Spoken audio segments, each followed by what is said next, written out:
कई बार हम ऐसी जगह पे होते हैं या ऐसे लोगों के बीच में होते हैं जिनका हमारी इंसल्ट करने का जैसे फर्ज बनता है। उन्हें लगता है कि अगर वो हमारी इंसल्ट नहीं करेंगे, हमारा अपमान नहीं करेंगे, तो जैसे उनका खाना ही हजम नहीं होगा।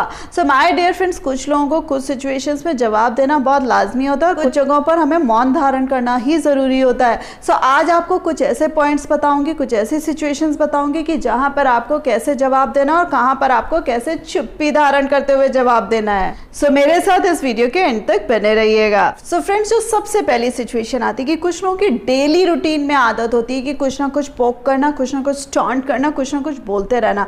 सो यहाँ पर आपको जैसे चिकना खड़ा होता है ना कि कुछ फर्क ही नहीं पड़ता है, यानी कि उनकी आवाज़ें आपके कानों पे पड़ रही हैं लेकिन आपके दिल दिमाग में नहीं पड़ रही हैं, यानी कि आपको उनको शो करना है कि उनकी आवाज़ें आपके कान में भी नहीं पड़ी, यानी कि आपको उनको बॉदर ही नहीं करना। और जब आप अपनी धुन में मस्त रहेंगे, उन्हें कोई जवाब नहीं देंगे या उनको बॉदर ही नहीं करेंगे, सो अगले को ऐसे में बहुत फ्रस्ट्रेशन होता है और अगले को उस समय बहुत ज्यादा टीस मस्ती कि इसको इतना दुखी करने के बाद इस पे फर्क क्यों नहीं पड़ रहा है। डियर फ्रेंड्स, ऐसे लोग जब चिढ़ते हैं ना, बहुत मजा आती है। फ्रेंड्स, इसी के साथ साथ जो दूसरा पॉइंट आता है कि कई बार क्या होता है कि कुछ लोगों की आदत होती है कि हंसते हंसते कमेंट करना या हंसते हंसते टॉन्ट करना या हंसते हंसते इंसल्ट करना, और उन्हें लगता है कि जब वो चार लोगों के सामने हंसते हंसते कुछ भी बोल रहे हैं ना, तो बहुत अच्छा लग रहा है और दूसरे को पता नहीं लग रहा है। वो इसको अपना एक स्टाइल आइकन मानते हैं। सो वहाँ पर आपको ध्यान देना है कि उनको उन्हीं के स्टाइल में जवाब देने, यानी कि उनके मुंह से निकला हुआ कितना भी बड़ा कटाक्ष या कितनी भी बड़ी इंसल्ट का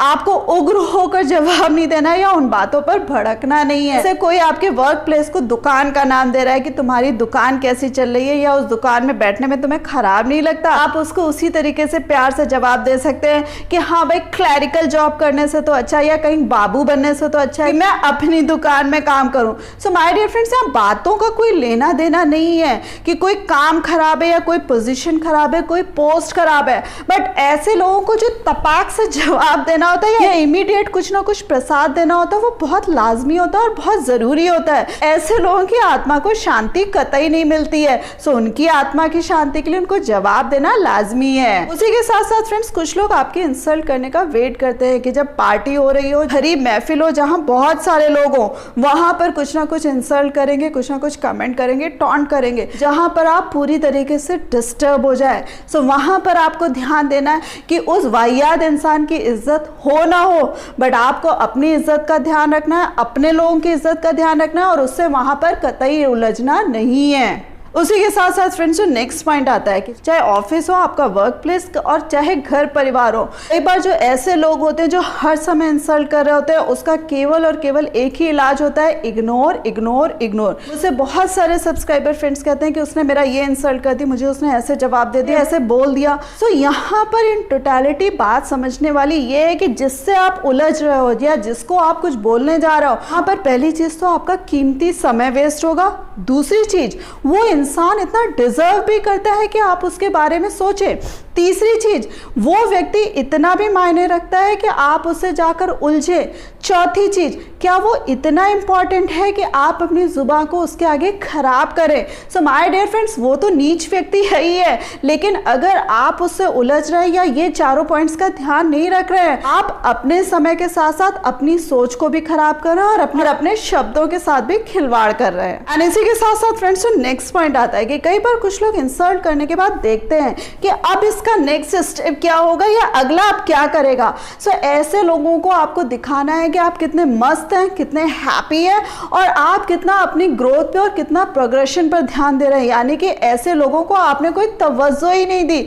माय डियर फ्रेंड्स, जब आप इस तरीके का अपना एटीट्यूड कैरी करते हैं, सो अगले ना फूक जाते हैं, जो रियल लैंग्वेज में बोलूं कि अगले लोग जेलस हो जाते हैं। फ्रेंड्स, उस समय उनका मुंह देखने में या उस समय उनको देखने में बहुत मजा आती है। फ्रेंड्स, इसी के साथ जो नेक्स्ट चीज समझने वाली है कि कई बार ऐसे लोग इंसल्ट कर रहे होते हैं जिनको हम बदले में कोई जवाब देंगे, सो उसके जो रिपरकशंस होते हैं या उसके जो रिजल्ट होते हैं, उसका जो खामियाजा है वो हमें बहुत ज्यादा भुगतना पड़ेगा। सो ऐसी जगह पे भी हमें सोच समझ के जवाब जवाब देना है या ऐसी जगह पे सोच समझ के रिएक्ट करना है कि ऐसे लोगों से हमें उलझना नहीं है। हाँ, आप एक चीज जरूर कर सकते हैं कि अपनी बॉडी लैंग्वेज से, अपने फेशियल एक्सप्रेशन से थोड़ा सा उनको दिखा के द्वारा जो बोले गए स्टेटमेंट्स या कमेंट को आपने लाइक नहीं किया, लेकिन वहां पर ज्यादा बोलने की जरूरत नहीं है क्योंकि बोलने के बाद जो परिणाम है वो आपको झेलने पड़ सकते हैं। ओवरऑल हर चीज में हमें अपना भी फायदा देखना है। साथ साथ फ्रेंड्स, जो नेक्स्ट पॉइंट आता है कि कई बार कुछ लोगों का दिल नहीं भरता है, यानी कि उनको मन करता है कि अगला जब तक हमें जवाब नहीं देगा तब तक वो बोलते रहेंगे या तब तक वो हमें ऐसे दुखी ही करते रहेंगे।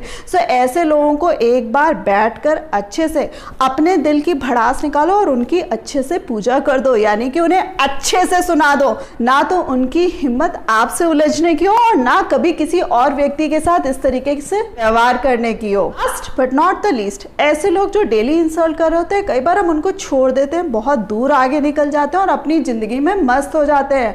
बट ऐसे लोग कई बार फिर से लौट कर आते हैं और हमारे सामने बहुत अच्छे से पेश आते हैं कि पिछला कुछ भी जैसे कुछ हुआ ही नहीं हो। ऐसा वाकया फ्रेंड्स मेरे साथ भी हुआ है कि मेरी कुछ फीमेल कलीग्स ने अपने टाइम में मुझे खूब दुखी करा है, खूब इंसल्ट करी है, और जब मैंने दूसरी कंपनी ज्वाइन कर ली और उन्हें लगा कि अब भाई ये किसी काम आ सकती है या हमारा कुछ भला कर सकती है, और उन्होंने जब मुझे कॉल किया और कॉल करते के साथ ही बोला, मैम आपने मुझे पहचाना, आप जानिए मेरा आंसर क्या था? मैंने कहा बिल्कुल नहीं। मैंने फोन कट करा और उसी के साथ साथ उनको ब्लॉक भी कर दिया। अब आप फ्रेंड्स पूछेंगे कि इससे हुआ क्या? कुछ हुआ हो ना हुआ हो, मेरे दिल को बहुत ज्यादा शांति मिल गई। क्योंकि फिर से मैं यहाँ कहूंगी कि मैं साधु संत नहीं हूँ, मैं आम इंसान हूँ और जो मेरे साथ बुरा करता है मुझे बुरा लगता है। मैंने उस समय उनके साथ कुछ बुरा नहीं किया और यहाँ पर भी ऐसा कुछ बुरा नहीं किया। मैंने उनको याद जरूर दिला दिया कि तुमने जो मेरी इंसल्ट करी थी उसका आज मैंने जवाब दे दिया और तुम मेरी लिस्ट में ना तो पहले थी और ना अब हो। सो फ्रेंड्स, मैंने कम क्रिस्प लेकिन बहुत ही जेन्युइन पॉइंट्स आपको बताएं, सो इनको हमेशा दिमाग में रखिएगा और हमेशा इंप्लीमेंट करने की कोशिश करिएगा। बट हाँ, मुझे जरूर बताइएगा कि आपको कौन सा पॉइंट सबसे ज्यादा अच्छा लगा। सो ऐसे ही लाइफ लेसन्स जानने के लिए मेरे चैनल को फटाफट सब्सक्राइब कर दीजिएगा। लाइक तो आप कर ही चुके होंगे और अपने फ्रेंड्स के साथ शेयर भी कर दीजिएगा। So thanks a lot for giving me this much time.